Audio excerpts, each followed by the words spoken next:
Hello everyone, welcome back to my channel. আজকের ভিডিওটা হতে চলেছে একটু লম্বা। তো আমি বাইরে বেরিয়ে এসেই দেখি কিউকোরানি এখানে শুয়ে রয়েছে। আগের ভিডিওটা তোমরা দেখেছো, আমি আমার বান্ধবীর বাড়ি যাচ্ছিলাম। তো আজকে সেইটারই ব্লগ দেবো। তো আমি বাবার সাথে এখানে চলে যাচ্ছিলাম দোকানে যাচ্ছিলাম বান্ধবীর ছেলের জন্য কিছু গিফট নেওয়ার জন্য। আমিও ছেলেকে ক্রিম আর তেল গিফট করেছিলাম জংশনের, যাতে শীতকালে ইউজের জন্য ওর কাজে লাগে। তারপর ওগুলো নিয়েই কিন্তু আমি বেরিয়ে পড়েছিলাম। রাস্তায় আরও দুই বান্ধবী আমার জন্য ওয়েট করছিল। তো আমি গিয়ে ওদের সাথে ঝটপট মিট করে নিলাম। দেখলাম দুই সুন্দরী একদম সুন্দর করে সেজেগুজে দাঁড়িয়ে আছে। একসাথে কিন্তু টোটোয় উঠলাম। তারপর কিন্তু চলে গেলাম একেবারে বিষ্ণুপুরে। এইটা বিষ্ণুপুরে গিয়ে দেখলাম জায়গাটা বেশ সুন্দর। এবার ওদের বাড়ি যাওয়ার পালা। তাই আমরা তিনজন মিলে চলে যাচ্ছিলাম ওদের বাড়ির দিকে। আমি কিন্তু ওদের বাড়িতে প্রথমবার যাচ্ছি ওর বাচ্চা হওয়ার পর। এর আগে কিন্তু আমি আসিনি। যেতে যেতে দেখলাম এই কার্তিকটা এখানে বসানো আছে, সবই পুজো হয়েছে। আর একটুখানি এগিয়ে দেখি এই হলো আমার বান্ধবীর কার্তিক।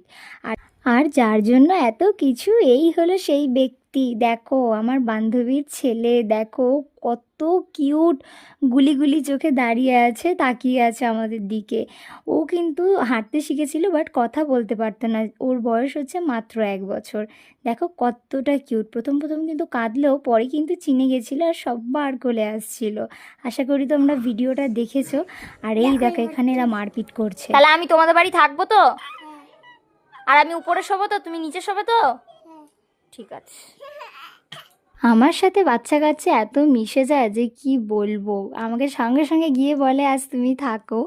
তো তারপর দেখলাম এই দুই সুন্দরী এখানে ফোন ঘাটছে। আর এনার পায়ে কি কবেকার পুড়ে গেছিলো সেটা আমাকে দেখাচ্ছে, নালিশ করছে, দেখো পুড়ে গেছে। আর এই হলো বাচ্চার মা, যার বাড়ি আজ কার্তিক পুজো, যার জন্য এত কিছু।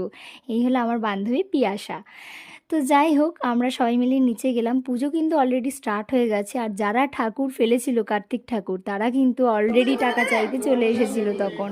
আর সেই নিয়ে কি বিতর্ক, মানে টানা 1 ঘন্টা তর্ক করে গিয়ে তারপর কিন্তু বাচ্চার বাবার থেকে ওরা টাকা আদায় করলো। এগুলো কিন্তু একটা নিয়মের মধ্যে পড়ে, একটা খুব ফানি রিচুয়ালস বলতে পারো আমাদের এই পুজোটায়, কার্তিক পুজোটায় বেসিক্যালি এটা খুব একটা ফানি রিচুয়ালস। তারপর দেখো পুজো প্রায় শেষের পথে।